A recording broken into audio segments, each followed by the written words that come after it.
MCom part 2 example number 7 Jatin લિમિટેડે 10 રૂપિયાનો એક એવા 10 લાખ ઇક્વિટી શેર બહાર પાડ્યા. બાંયધરી દલાલોએ તમામ શેર અંગે નીચે મુજબ બાંયધરી આપી. આશિષ 40%, ભાવેશ 30%, કલ્પેશ 20%, ડીવીએસ 10%. થઈ ગયા ટોટલ 100%. 9,50,000 શેર માટે અરજીઓ મળી, જે પૈકી નિશાનીવાળી અરજીઓ નીચે મુજબ હતી. Ashish 4,50,000, Bhavesh 1,90,000, Kalpesh 1,60,000, DVS 1,00,000 share. બાંયધરી દલાલોને 5% કમિશન આપવાનું છે. જતીન લિમિટેડના ચોપડે આમનોંધ લખો. અહીં કંપનીનું નામ જતીન લિમિટેડ છે કે જેને 10 રૂપિયાનો એક એવા 10 લાખ ઇક્વિટી શેર બહાર પાડ્યા છે. જે અંગે બાંયધરી દલાલોના 4 નામ આપેલા છે: આશિષ, ભાવેશ, કલ્પેશ અને ડીવીએસ. આથી આમ કહેવાય કે એક કરતાં વધુ બાંયધરી દલાલોનો દાખલો ગણાય. 10 લાખ શેરમાંથી આશિષે જવાબદારી 40% લીધી છે, એટલે કે 4 લાખ. ભાવેશે 30% એટલે કે 3 લાખ. કલ્પેશે 20% એટલે 2 લાખ. ડીવીએસે 10% એટલે 1 લાખ શેરની જવાબદારી લીધી છે. તો આમ જ્યારે એક કરતાં વધુ બાંયધરી દલાલોએ બાંયધરી આપી હોય ત્યારે પ્રકારનો દાખલો ગણી શકાય. હવે આ દાખલામાં 10 લાખ શેરમાંથી 9,50,000 શેર માટે અરજી મળી છે, એટલે કે હજી 50,000ની અરજી ખૂટે છે. આગળની વાક્યરચના કહે છે જે પૈકી મીન્સ કે 9,50,000માંથી નિશાનીવાળી અરજીઓ નીચે મુજબ હતી. હવે નિશાનીવાળી અરજીઓ એટલે શું? તો કે જે અરજી બાંયધરી દલાલ મારફતે આવી હશે તે બાંયધરી દલાલનો સિક્કો તેના પર લાગ્યો હશે, તો સિક્કાવાળી અરજીઓને કહેવાય નિશાનીવાળી અરજીઓ. સિક્કો લાગ્યો ન હોય અને નિશાની વગરની અરજીઓ ગણાય.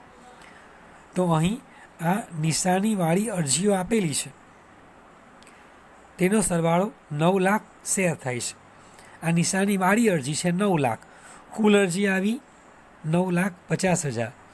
તો જો મારે નિશાની વગરની જાણવી હોય તો 9,50,000માંથી 9 લાખ બાદ કરું તો નિશાની વગરની અરજીઓ મળી જશે. હવે પહેલાં ગણતરી કરીએ તો કંપનીનું નામ જતીન લિમિટેડ છે. જતીન લિમિટેડે 10 લાખ શેર બહાર પાડ્યા. એક શેર 10 રૂપિયાનો છે. અહીં મૂળ કિંમત 10 રૂપિયા છે. જો પ્રીમિયમ હોય તો ઉમેરી દેવાય, પણ અહીં મૂળ કિંમત જ છે તો 10 લાખ શેર ગુણ્યા 10 રૂપિયા એટલે કે રકમ આવી 1 કરોડ. કમિશનનો દર દાખલામાં આપ્યો છે 5%, તો પછી એ રકમના 5% કમિશન 5 લાખ રૂપિયા થશે. આ કમિશનની ગણતરી મેં કરી દીધી. હવે જવાબદારી ટકાવારીમાં આપી છે, એ ટકાવારી સોલ્વ કરીને પ્રમાણ મેળવી લઈએ. તો કુલ જવાબદારી 4 પ્રકારના બાંયધરી દલાલો હતા: આશિષ, ભાવેશ, કલ્પેશ અને ડીવીએસ. ટકાવારી 40%, 30%, 20%, 10%. 10 લાખ ઇક્વિટી શેર બહાર પાડ્યા હતા. એ 10 લાખને 4 ભાગમાં વેચી દઈએ તો 4 લાખ 40% લેખે થશે. 3 લાખ, 2 લાખ અને 1 લાખ. આમ 10 લાખના 4 ભાગ થયા. એનું પ્રમાણ કાઢીએ તો 4:3:2:1. આ જવાબદારીનું પ્રમાણ કહેવાશે. હવે આપણે દાખલામાં સૂચના આપી છે 9,50,000 શેર માટે અરજી મળી, તો એનો ગણતરીનો ભાગ બતાવીએ તો કુલ અરજી મળી 9,50,000. જે પૈકી નિશાનીવાળી અરજીઓ આપણે ગણેલી હતી 9 લાખ, તો 9,50,000માંથી 9 લાખ બાદ કરીએ તો નિશાની વગરની અરજીઓ 50,000 આવશે. આપણે કમિશન પણ ગણેલું જ હતું તો એ પાછું લખ્યું છે. કમિશન આવેલું 5 લાખ. એ 5 લાખને 4 બાંયધરી દલાલો વચ્ચે એમની જવાબદારીના પ્રમાણમાં વેચી દેવાનું. 4:3:2:1 એટલે કે 2 લાખ જેમ 1,50,000 જેમ 1 લાખ જેમ 50,000 એ બાંયધરી કમિશન આપવાનું થશે.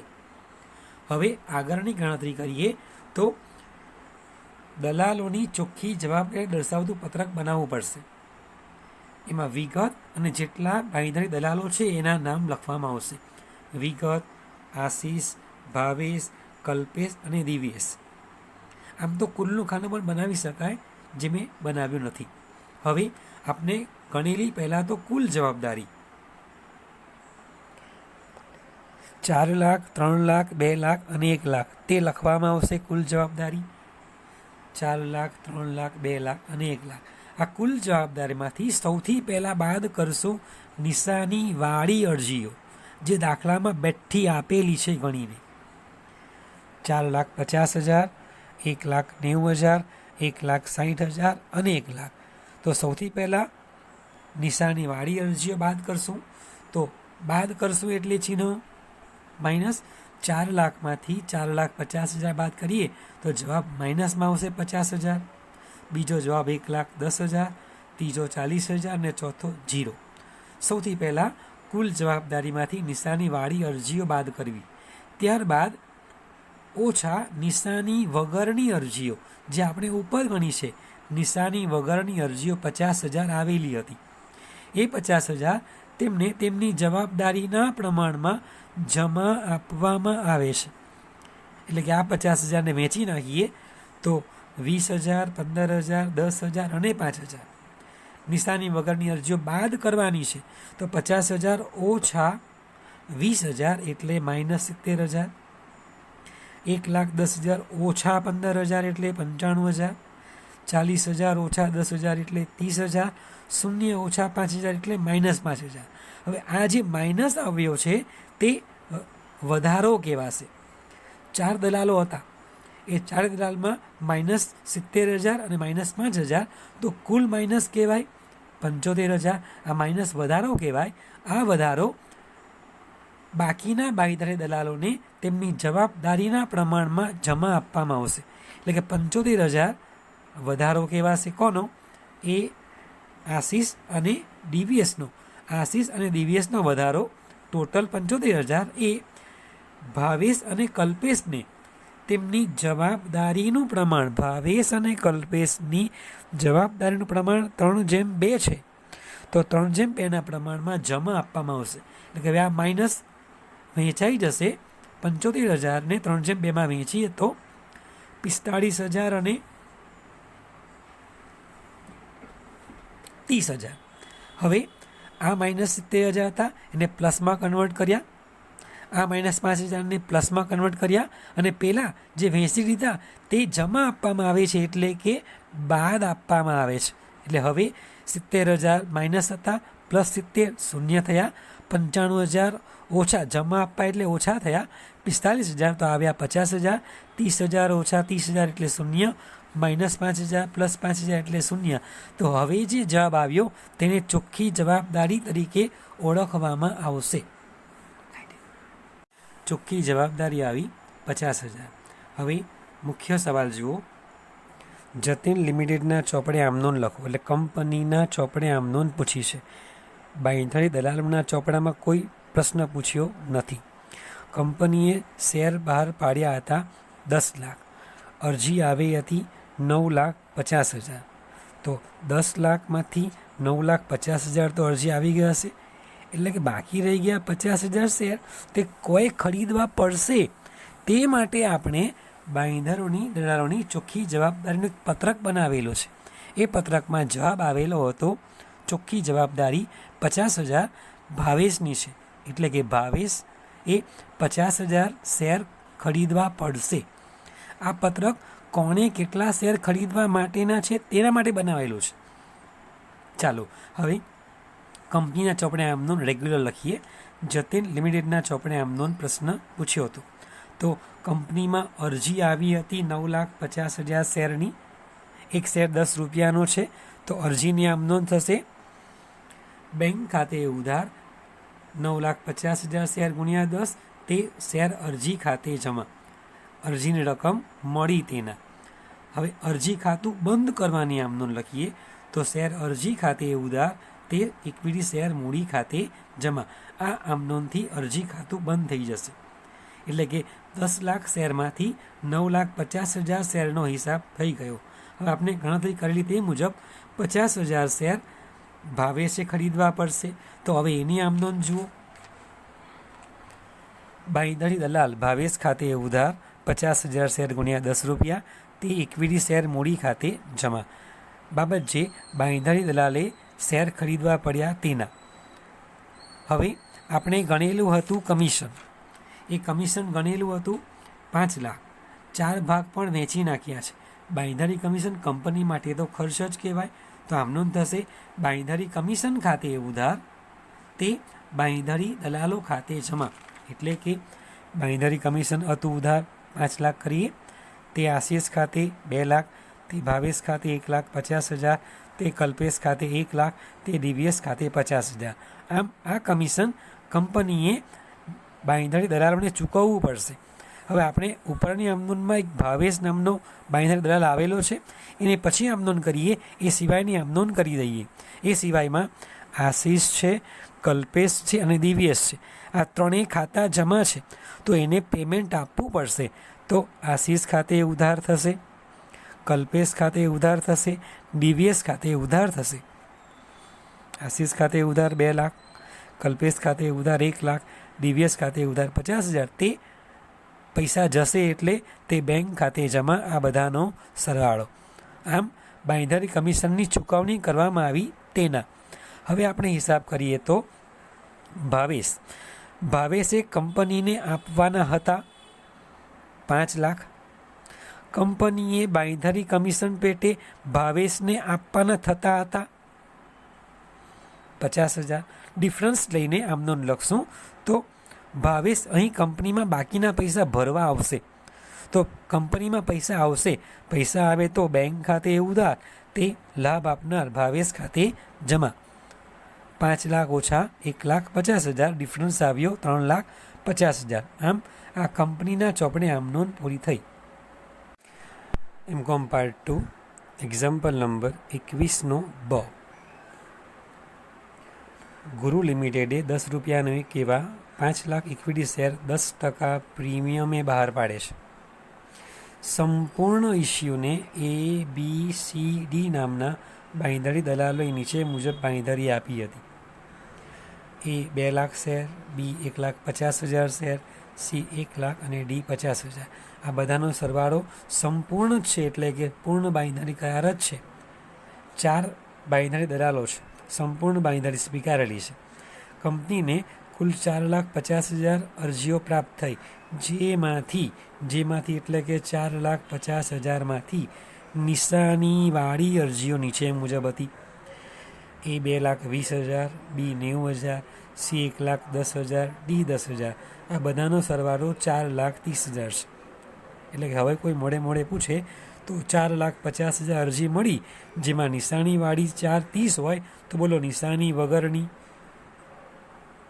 20,000 હશે.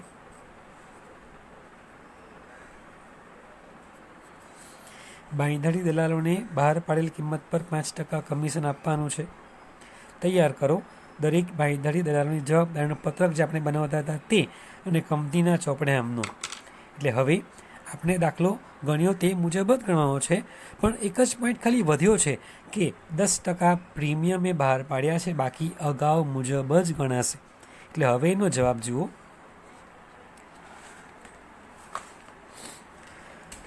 સૌપ્રથમ કંપનીને બહાર પાડેલા શેર 5 લાખ શેર હતા.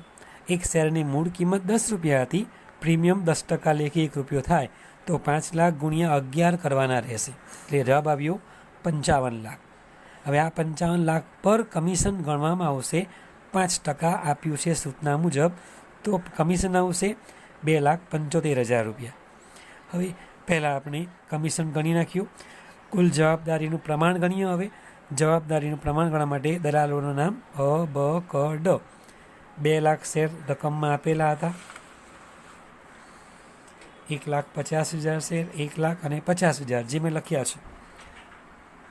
2 લાખ, 1,50,000, 1 લાખ અને 50,000. એનું પ્રમાણ કાઢીએ તો 4:3:2:1. પહેલાં કમિશન ગણી નાખ્યું, પછી જવાબદારીનું પ્રમાણ ગણી નાખ્યું. હવે આપણે જે જોઈશે પત્રકમાં તે નિશાની વગરની અરજીઓ ગણીએ. તો અરજી આવી હતી 4,50,000, જે પૈકી નિશાનીવાળી હતી 430, તો બાદબાકી 20,000 નિશાની વગરની અરજીઓ હશે.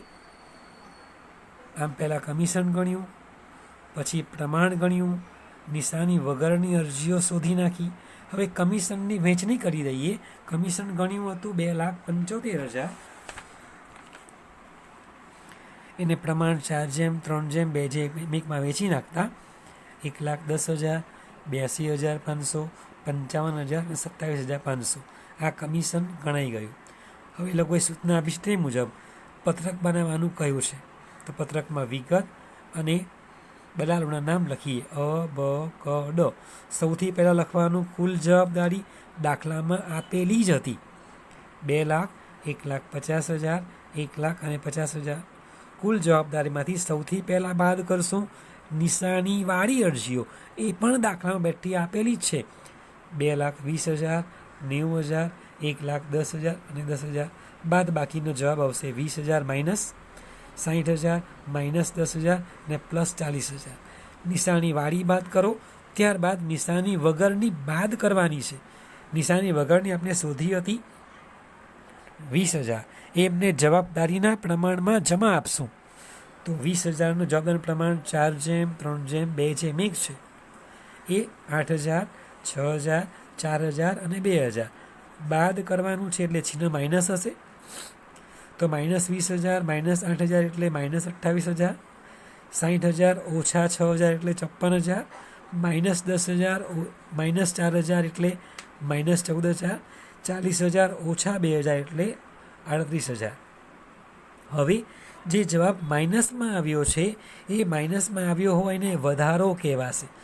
તો અહીં અનો વધારો 28,000, કનો વધારો 14,000, આ બંનેનો ભેગો થઈને વધારો 42,000 થશે. અ અને કનો વધારો આવ્યો 42,000, જે બાકીના બાંયધરી દલાલો એટલે કે બ અને ડ ને તેમની જવાબદારીનું પ્રમાણ, બ અને દની જવાબદારીનું પ્રમાણ 3:1, તો 3:1માં વહેંચી દેવાનું રહેશે. તો આ માઇનસને પ્લસમાં કન્વર્ટ કરવાના, આ માઇનસને પ્લસમાં કન્વર્ટ કરવાના, અને આપણે જે વહેંચણી આવી હશે તે 31,500 અને 10,500 એ બ અને ડને જમા આપવાના રહેશે, એટલે કે બાદ કરવાના રહેશે. આ માઇનસ પ્લસ 0 થયા. 54,000 ઓછા 31,500 એટલે 22,500, માઇનસ 14 પ્લસ 14,000 એટલે 0, 38,000 ઓછા 10,500 એટલે 27,500. હવે જે જવાબ આવ્યો હશે તે જવાબ પ્લસમાં જ આવ્યો છે. તો પ્લસમાં આવ્યો છે એને જ કહેવાનું તમારે ચોખ્ખી જવાબદારી. હવે હજી જો ઇન કેસ જવાબ કોઈનો માઇનસમાં આવે તો એને પાછો વધારો કહેવાય, જે અન્ય દલાલને જમા આપવામાં આવે. પણ આ દાખલામાં એવું પાછું બન્યું નથી. એટલે આ ચોખ્ખી જવાબદારી આવી ગઈ 22,500 અને 27,500. કંપનીના ચોપડે આમ નોંધ પૂછી છે. તારીખ, વિગત, કાપા, ઉધાર અને જમા. અહીં એક શેર 10 રૂપિયાનો હતો અને 10% પ્રીમિયમે બહાર પાડવામાં આવ્યો છે. તો 10 રૂપિયાના 10% 1 રૂપિયો થશે. 5 લાખ શેર કંપનીને જોઈતા હતા. 4,50,000ની અરજી મળી હતી. તો પહેલાં અરજીની આમ નોંધ થશે 4,50,000 શેર અંગેની.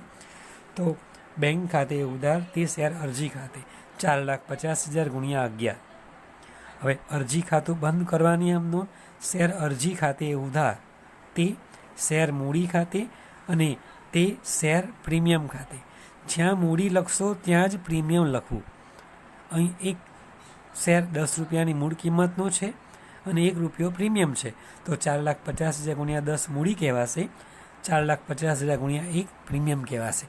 આમ 5 લાખ શેરમાંથી 4,50,000ની અરજીનો હિસાબ પૂરો થયો. હવે અમુક શેર બાંયધરી દલાલોએ ખરીદવા પડ્યા હશે, જે આપણે પત્રકમાં ગણ્યા છે તે મુજબ. બએ ખરીદવા પડશે 22,500, દએ ખરીદવા પડશે 27,500. તો હવે બાંયધરી દલાલો ખાતે ઉધાર કરીએ. બ ખાતે ઉધાર 22,500 ગુણ્યા 11, ડ ખાતે ઉધાર 27,500 ગુણ્યા 11, તે શેર મૂડી ખાતે આ બેના શેરનો સરવાળો ટોટલ 50,000 અને એક શેરની મૂડી રૂપિયાની છે. તો મૂડીમાં જમા થશે 10 રૂપિયા અને બાકીનો 1 રૂપિયો પ્રીમિયમ કહેવાશે. તે શેર પ્રીમિયમ ખાતે 50,000 શેર ગુણ્યા 1 રૂપિયો. આમ આ બાંયધરી દલાલોએ શેર ખરીદવા પડ્યા તેની નોંધ કરી.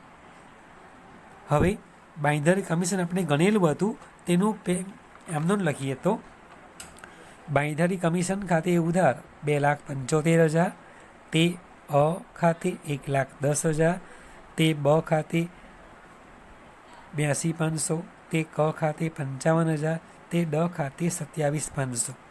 હવે અહીં બ અને ડએ અમુક શેર ખરીદવા પડ્યા છે એટલે એ સિવાયની પહેલાં આમ નોંધ લખવી, બ ડ સિવાય.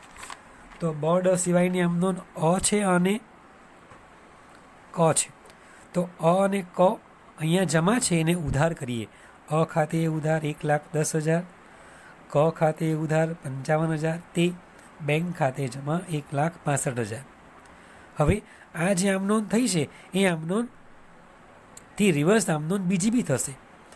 અહીં અ અને કને કંપનીએ પૈસા ચૂકવવા પડ્યા છે એ ચૂકવવાથી પૈસા જાય છે એટલે બેંક ખાતું જમા થશે. જ્યારે આના પછીની આમનો રિવર્સ થશે કે જેમાં પૈસા કંપનીમાં આવશે તો પૈસા આવશે તો બેંક ખાતે ઉધાર કરશું, તે લાભ આપનાર બ ખાતે જમા, તે દ ખાતે જમા. ઉપરની આમનોંધમાંથી રકમનો તફાવત લઈશું એટલે કે 2,87,500 ઓછા 82,500 આ જવાબ મૂકશો 1,65. 3,02,500 ઓછા 27,500 2,75. આમ અહીં બ અને ડ કંપનીમાં પૈસા ભરવા આવશે એટલે પૈસા આવશે એટલે બેંક ખાતું ઉધાર થશે. બેંક ખાતું ઉધાર કર્યું, લાભ આપનારનું ખાતું જમા કર્યું. જ્યારે અહીંયા પૈસા જાય છે એટલે બેંક ખાતું જમા કર્યું હતું. તો આમ કંપનીના ચોપડે આમ નોંધ લખી છે. અહીં એટલો જ પોઈન્ટ ડિફરન્સ હતો કે જ્યાં શેર મૂડી લખાશે ત્યાં પ્રીમિયમ લખવું જોઈએ.